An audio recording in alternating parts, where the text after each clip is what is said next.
I want to take the opportunity to wish everyone a blessed Easter.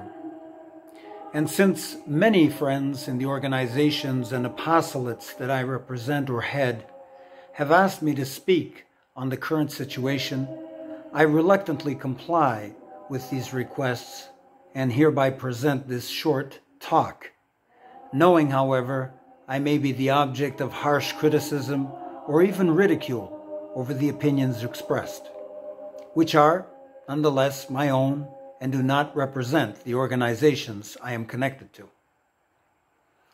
In these troublesome times, we hear many so-called experts give their opinions on what is going on, what should be done, and what is to be expected.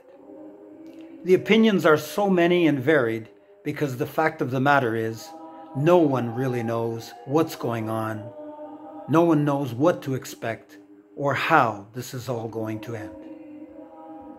The story of this pandemic outbreak is going to be written once the pandemic outbreak is over. We stand, however, in these troublesome times before a challenge that is comparable to a raging and invisible fire, with many people trying different methods to combat it. It is, however, not unprecedented, not unexpected, although it is silent and invisible. And because it is invisible, many people have lowered their guard, go about their daily lives, have fun, and ignore the threat when it can spark up anywhere, at any time, to suddenly claim their own lives or those of their loved ones. Are the infected that have been cured immune, or will they contract it again? Does it leave permanent scars and damage? There are so many questions that are still to be answered. People are trying everything to be safe. Anything from social distancing to home remedies to ancient prayers. Some experts say one should wear masks and gloves. Others say we should not. Those who do probably don't wear them as they should, thus rendering them obsolete. Those that should wear them probably don't, or simply don't have them, because the rush to selfishly stock up by careless people bought out stocks, and now the shops that still have masks and gloves, alcohol gel, and toilet paper have jacked up the prices. This is not the time for hoarding, for home remedies, for folklore, but it's a time to seriously heed the warnings and follow the indications given officially by the federal governments and the health administration. This should be the norm to follow, for it is the government alone that at this time is coordinating the best national and scientific efforts along with other governments, both locally and worldwide, in order to minimize the spread and to control the pandemic outbreak so as to save lives. This is a war with battles raging on various fronts. And like all wars, there are multiple strategies.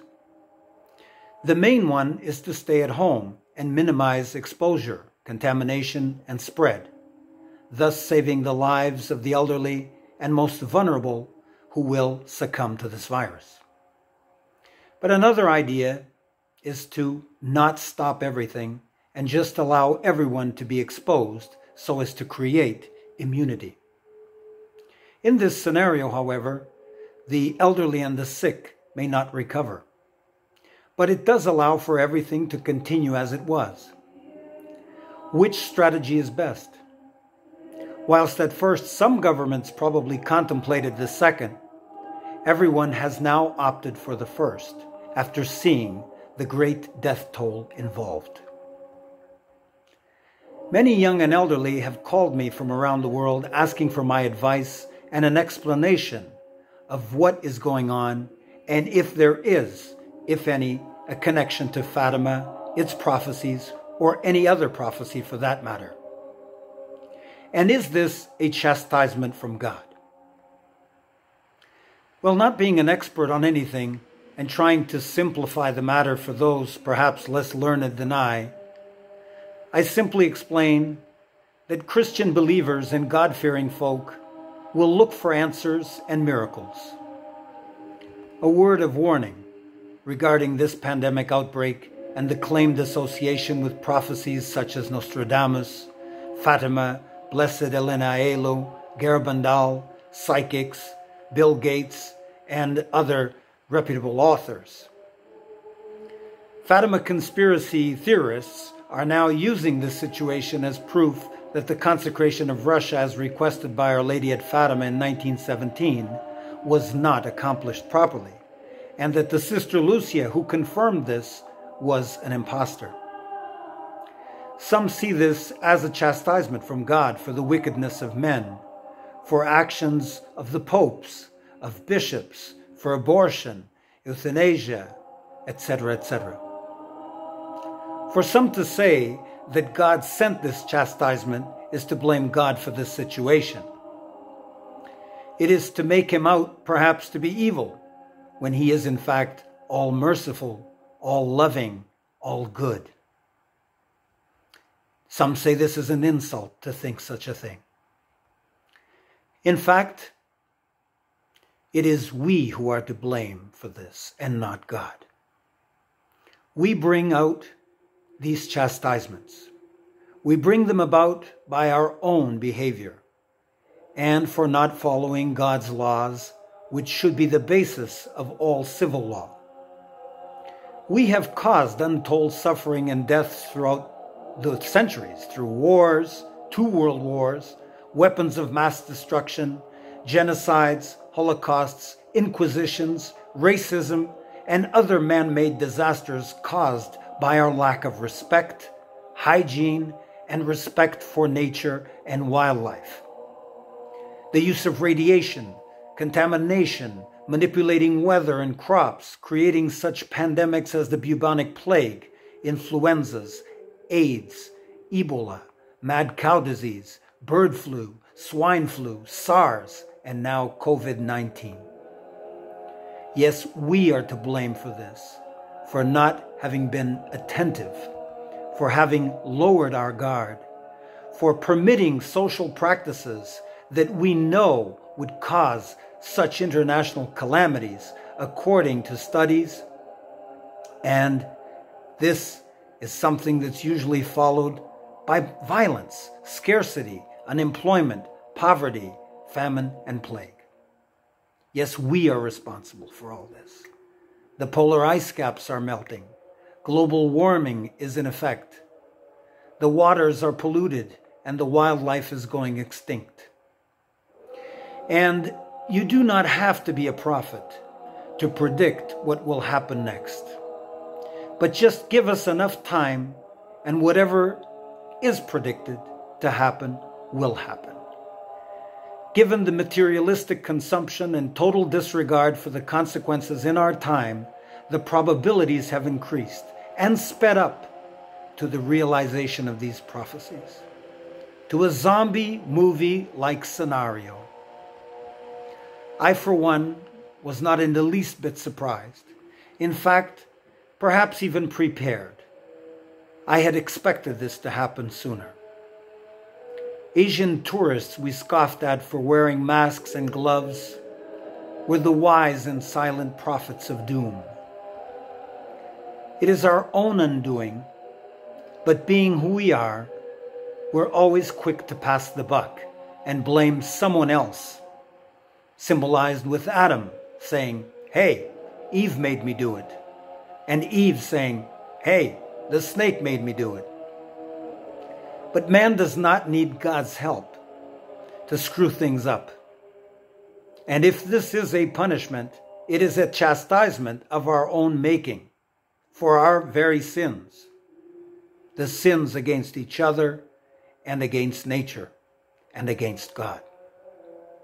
Perhaps because we used our God-given will, time, and unlimited resources to create weapons of mass destruction, disregarding God, taking his name in vain, with taking away freedom to worship, and not respecting our elders. Efforts that properly applied to science would have surely discovered remedies for all diseases, provided food and housing for all the peoples, and education to end ignorance and prevent humans from continuing to carry out such certain primitive ritualistic behavior that are detrimental to our very existence. These include human sacrifice, headhunting, cannibalism, female castration, and oh yes, of course, eating certain wildlife exotic animals that for centuries have been deemed as unclean because they can spread disease to humans. Diseases that we do not have a natural immunological defense against. So why do we cry out to God at this time for a miracle when He gave us all of the means and resources and intelligence to have prevented and to cure this situation?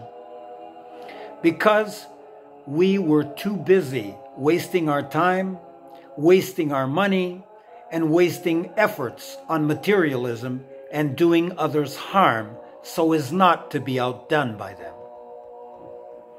We stood idle and still do before this and other social injustices and dangers that not only were prophesied out of sheer logic, but also shown to us in scientific studies, if not in fictional novels and movies.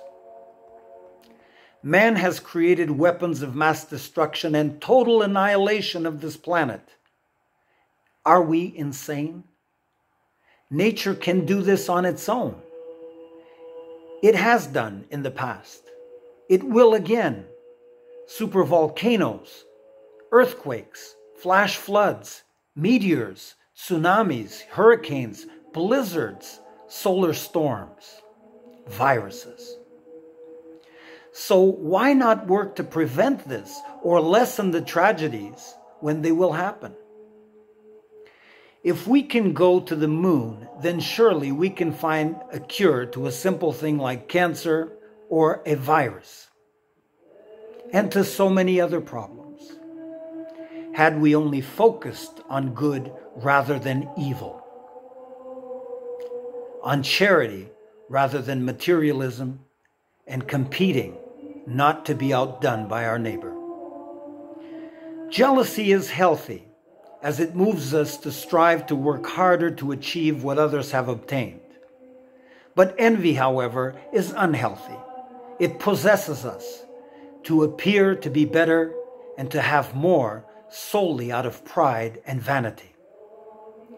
It makes enemies. It creates crimes and injustice. Many of these crimes, such as mass murder, slaughter of the innocent, cry out to heaven for vengeance, and some say, here it is. St. Paul mentions charity as the most important of virtues. And if we do not have charity for others, for ourselves, for the natural resources and our planet, how can we expect to survive? We, in reality, do not know and do not care anything about ourselves or the well-being of this planet. Until now, it's almost too late. And that is because we have been preoccupied with living the now, enjoying life, and fixated on materialism. Sister Lucia told me that after the triumph of the Immaculate Heart had occurred, and it has, the threat of nuclear annihilation is gone from the world. Although local wars will always exist due to the conflicts and envious nature of man, the threat to families today and to society comes from materialism. In this scenario, prophesying that this and other disasters would happen becomes easy for any prophet in any century, because it's a cycle that is bound to come back and bite us when we least expect it, again and again, and we never learn. And why do we try and make suffering for ourselves? Will there be 3 days of darkness? A sign from Garabandal, Medjugorje, La Salette. The law of averages tells us that anything that can happen will happen over a long period of time. If not due to a nuclear winter resulting from a bomb or explosion of a failed nuclear test, or the accidental meltdown of a nuclear power plant, as we have seen before, or even the terrible natural disasters like a dust storm, a super forest fire resulting from global warming. It may come when one of the various supervolcanoes on Earth erupt. A large enough meteor impacts the Earth, or a solar storm arises. But it will come. Perhaps not in our lifetime, but it will. The thing is to be prepared, to have hope, and above all, to show charity towards one another, because we need to realize that our frail human existence hangs by a thread, both individually and collectively. We are in existence with an intelligent power and resources unlimited to do anything and go beyond our world and universe in what is most likely a vast and empty cosmos devoid of any other life. If this is not a gift from God and proof of His existence, then I don't know what is. Many of us have deemed themselves so proud that we believed we were untouchable and unconquerable. Many increased the military might for protection so as to not have any enemies invade our soil. We have caused untold suffering to each other, caused apartheids, slaughtered millions upon millions of unborn, and for what? To advance in a career, to make more money, for a handful of soil, a border, a belief, a color of skin? All defenses fail when the enemy changes the game plan, and materialism is a demon that rules the game that has now changed the plan. Remember Pearl Harbor or 9/11, when even the untouchable and mighty United States sense of safety and defense was proven wrong and naive, because the enemy changed the rules of the game. Yes, God gave us the means to prevent this and every evil we have committed as a race, but we squandered it. We have ignored the signs. No one is safe from man because of his pride, because of his envy, because of his arrogance, and most of all, because of his lack of charity and mercy towards others and nature. So now we ask, where is God's miracle? When will it come? In our suffering, we have reached the point of lamentation, when we no longer pray, but rather beg God to let this cup pass, to have mercy on us and intervene to save us from ourselves. This situation, when the church is almost underground, no longer visible, reminds me of the Jewish Holocaust during World War II. When the slaughter of the chosen people of God seemed to have no end, that the elders and rabbis in a concentration camp decided to gather together and hold a trial of sorts so as to decide if God, who did not intercede in a miraculous way so as to answer their prayers, had abandoned His chosen people, had gone away so far in the universe that He could no longer hear and intervene on their behalf, or had simply died. The verdict was that God was dead. But He wasn't, and isn't dead, or sleeping for that matter. The Allied forces united, Portugal broke its neutrality so as to allow the use of the Azores for refueling during the D-Day crossing, and the Jews were given back Israel to become one of the world's strongest nations. People understood that suffering has a price and a value. And later on, a group of survivors from that same concentration camp gathered to annul the sentence that had declared God was dead. So we carry out acts of imploration, penance, humility, and extraordinary public acts of piety, with generous grants by the Pope of general confession, indulgences, blessings, and expositions of major relics, so as to strengthen us and to give us graces, to give us the heroic virtues of supernatural faith, hope, and charity, because the miracle we are praying for is already here. However, when things go well, we forget God, His might, His promises, and quickly turn back to the worship of golden calves, materialism, and vices. We spend millions on mass concerts, mass sports events, and pay millions to watch performers and athletes, but don't go to Mass. Ironically, we do not spend as much on our children, on health care, on the poor, the sick, and the elderly, because they are a burden, an impediment to our selfish and materialistic vices of pleasure and entertainment. We won't spend 1 hour in Mass because we may lose out on something we deem better.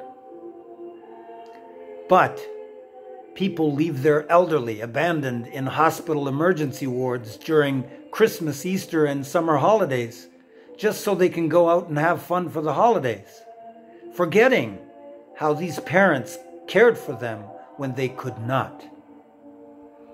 Yes, we forget. Then we are in trouble.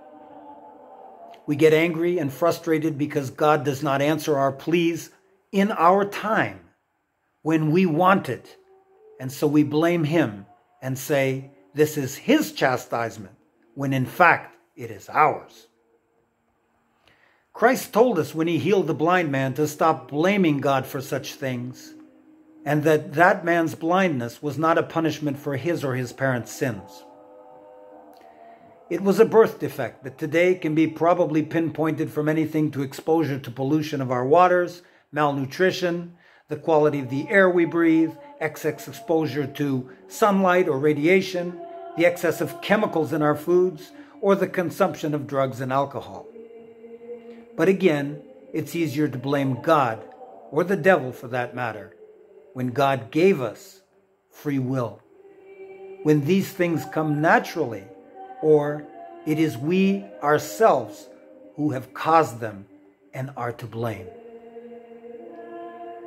So, we have to break away from this idea.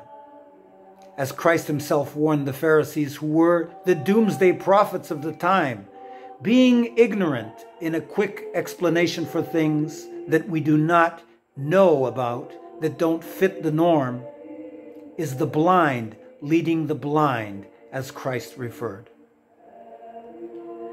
The miracle many pray for will not be magical, nor will it be a supernatural miracle like the miracle of the sun at Fatima in 1917, as these are rare and supernatural phenomena.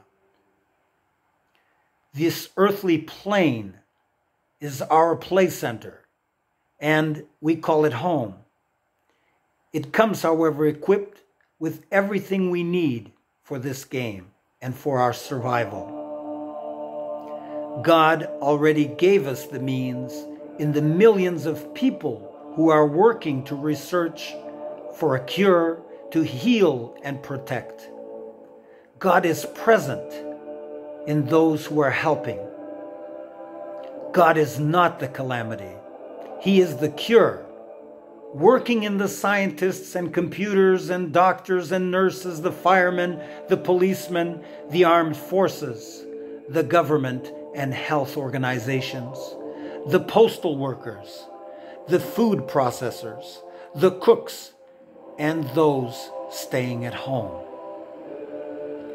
Various bishops have reminded us recently that the power of God is the power of the helpless babe in the manger, of the sacrifice of love on the cross. It's the power of love and charity over evil, of giving God our hands and actions in love and charity for him to use in the working of his miracles. Because the miracle we seek is already here. God has proven it. He has provided it for us. It can be a newly discovered cure or the realization that an already existent cure or treatment for something works to combat this virus.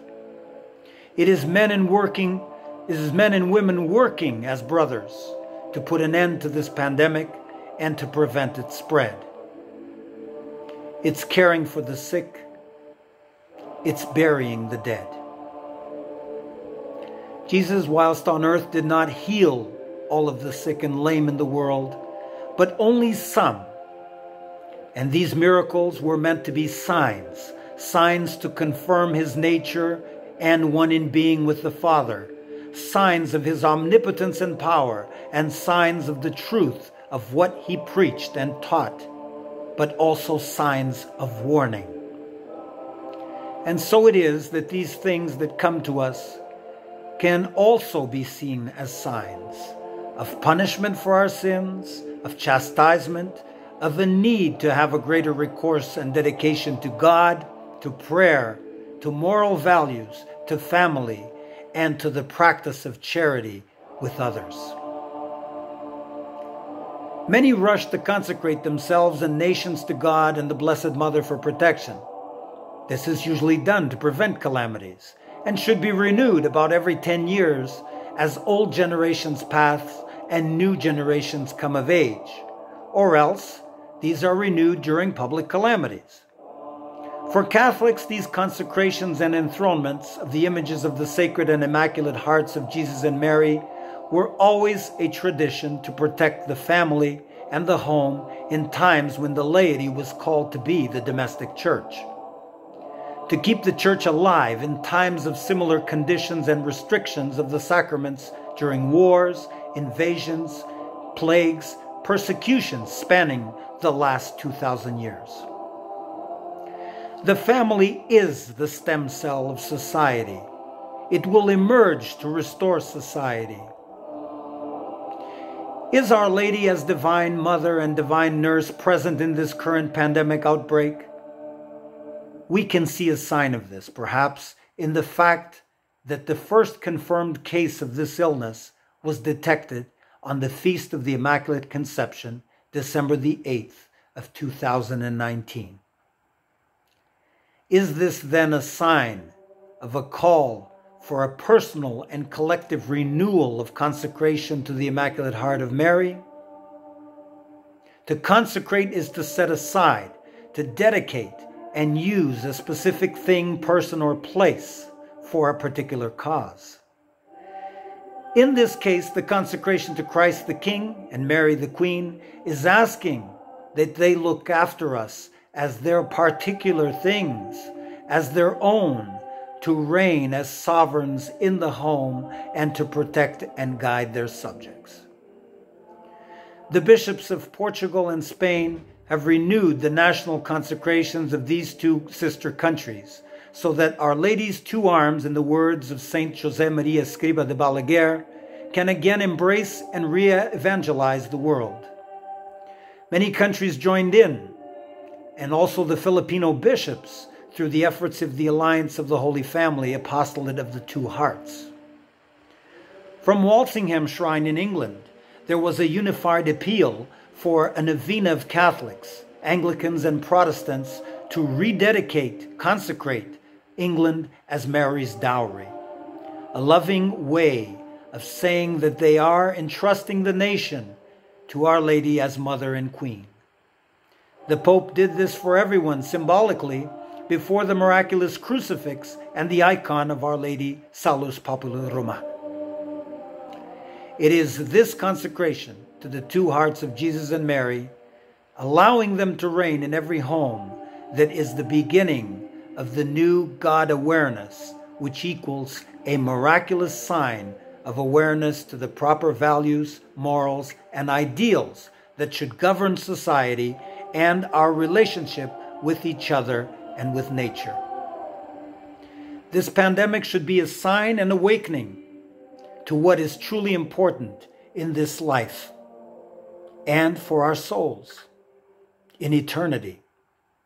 Our families should once again be given priority, caring for them instead of spending all of our time, effort, and money on careerism so as to earn more, to buy more, to have more, to be more.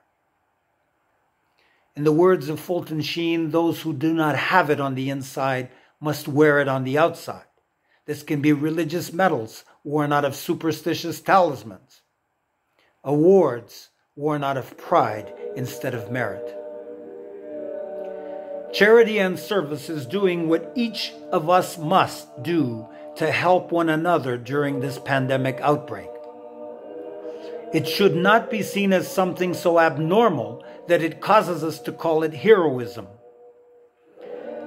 To light candles, draw rainbows, make noise to support those who are working. Doctors operate on patients every day, doing their job in an overwhelmed number of environments, with a great number of patients, and working excessive hours. Only now have we stopped to realize how vital and essential they are to our existence as our nurses, as our bakers, cleaning personnel, undertakers, the armed forces, the police, firemen, the man who picks up the trash, and to Christians, most importantly, the priest who renews the holy sacrifice of Calvary on the altar, providing the Blessed Sacrament for all. Everyone needs to be respected, loved, and it's not this social farce and meaningless greetings with abundant kisses and hugs each time we meet. It's a total disrespect and lack of charity, because once these people turn their backs, once they depart, all of this was meaningless, was show. Businesses will close, markets crash, unemployment become rampant. And we are called at this time to help each other, to forgive debts so as to restore order. Hope for the best and prepare for the worst.